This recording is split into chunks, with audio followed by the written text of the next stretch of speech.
Good morning. Time to rise and shine. Day 111. I think I've heard that those numbers, if people are into numbers, that's a good one, like all the ones.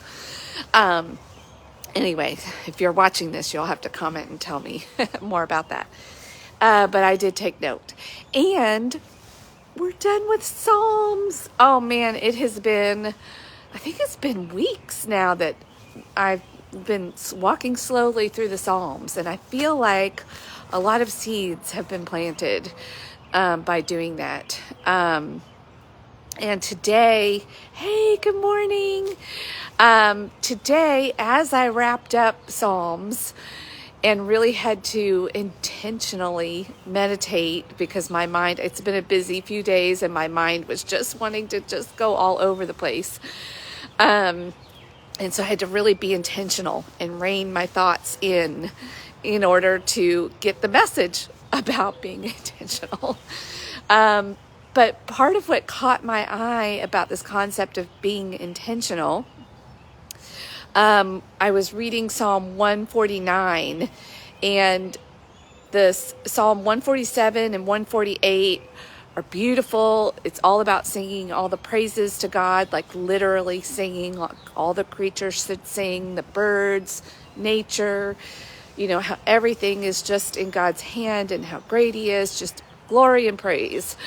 All like wonderful stuff. Talking about even the animal, everything that breathes should be singing and praising, and which I thought that in and of itself was pretty interesting because we don't often think of, well, outside of birds, we don't really think about animals singing, or at least I don't. I hadn't. I will now. And Psalm 149 then kind of in the, halfway through, I don't know, says, "And they shall have words of praise in their mouths and a sword in their hands." And then it goes on to talk about, after all of this, paragraphs and paragraphs, or passages and passages, verses and verses of praising and singing and glory, and then we're going to conquer our enemies. And then it goes into a little bit of a violent, rant there. And I thought, well, that's kind of interesting. And my mind first landed on the word tension. And often we see that as believers, well, even if you're not a believer in Christ, you probably understand that being a human and spiritual and with your mind, that there's a tension that we live in. And so I love words. I love breaking down words and finding etymology and all of that of words. And then, of course, I was seeing the relationship to the word tension when something is stretched, or there's, between two things, stress, tension, intention. And I think the word intention also quite literally can mean to be in tension, in relationship with like a goal, an aim, an ambition. We are being intentional with our time. We're thinking about maybe the hours in your day, your life, like what do you want to be? Like you're being very intentional.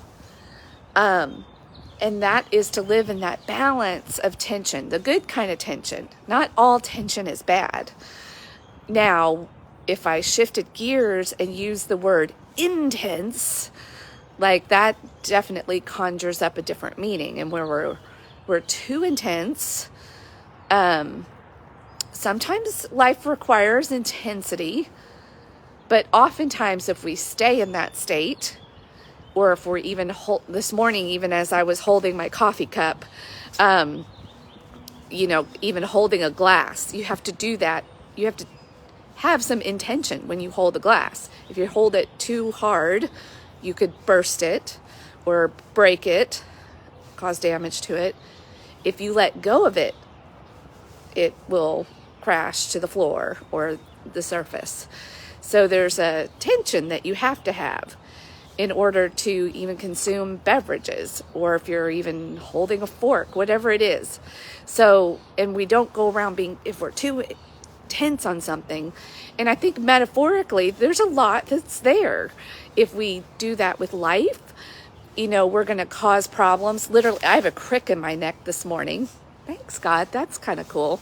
Probably because I was signing a lot of contracts yesterday, and I was sitting and I was reading and doing some things yesterday that caused, an abnormal amount of tension, and maybe too much tension to be placed on something. So then now I've got the consequences of that. So we can do that in relationships. If we hold on to people too tightly and cling to even our things, then rather than us owning things, they can own us. There's a fear that's underlying there. If that happens with people, if you hold on too tight and try to control people don't like that.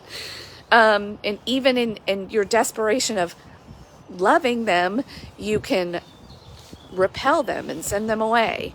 If we treat people too loosely and just let them go, which sometimes we need to do with some people, maybe those people that are holding on too tight.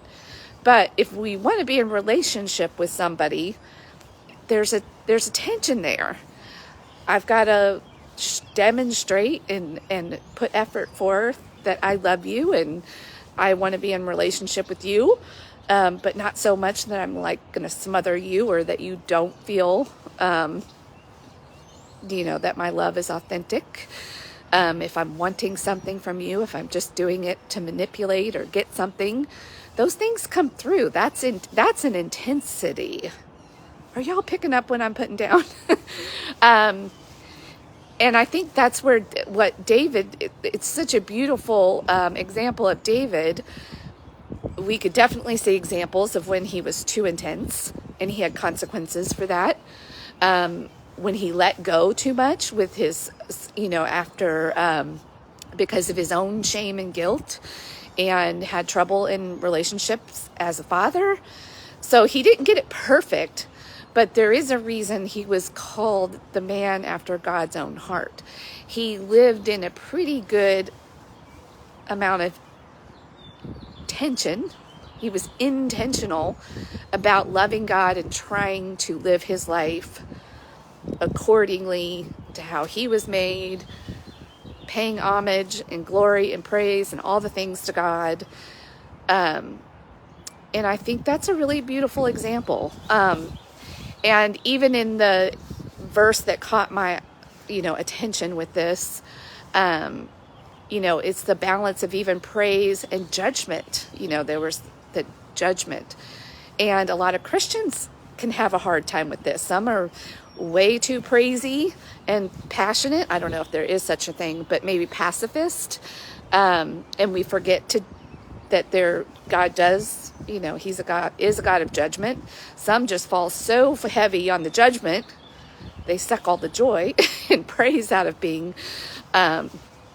believers. And we can push, therefore, in our commission as believers and co-mission, is to spread the good news. Well, it's not very good news if you're out there being so intense about it that you repel people away. So I think, and we've been talking kind of about it all week in different aspects of just finding that balance, that sweet spot, the tension, and the non-dual that requires you to let go of dualistic thinking and start to see God the way he truly is and how he created the world. And our ways are not his ways. And the way we are naturally wired is as dualistic thinkers. And that's one that we kind of need to let go of a little bit. We need to be in a proper amount of tension with that. And that's really hard for some people. We want things to be, black and white and right and wrong and, all of these things. And that's just not always the way it is. Things are more complicated than that. Hey, good morning from England. All right, I haven't even shown you this morning. It's rainy, but it's really pretty and calm. Look at the water is like glass, like foggy glass, maybe. It's not a mirror today. It's just lightly off and on rain. So we're not seeing the sun this morning, but that's okay. We see all of its effects. So I don't know, let me know what you think about my little play on words with tension and being intentional. And just kind of trying to, isn't that like the goal of life? Yes. Dialectics, holding certain conditions to be true at the same time. Yes.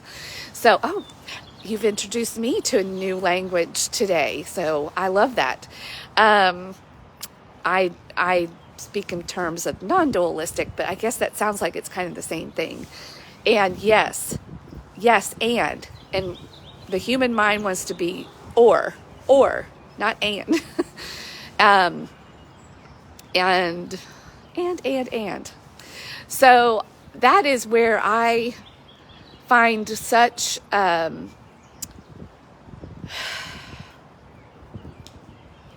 benefit from my very intentional morning practice now, this whole rising and shining, and even what I do before I get out here, like, and when I am not doing that and being as intentional, it shows up in my life.